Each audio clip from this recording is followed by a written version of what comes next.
Welcome to the Slop Temple. We pray this video helps.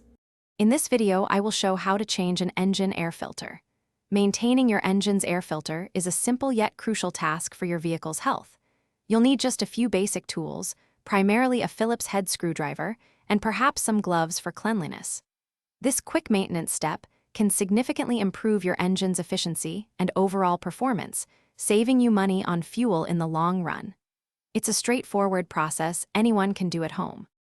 Now, let's get started by opening your vehicle's hood and securing it properly. You'll easily spot the engine air filter housing, typically a large black box located on the upper left side of the engine compartment.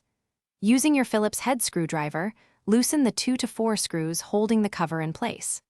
Once the screws are loose, gently lift the cover to reveal the old, dirty air filter inside.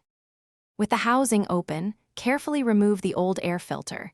You'll likely see accumulated dirt and debris. Take a moment to wipe out any dust or leaves from inside the housing before installing the new filter.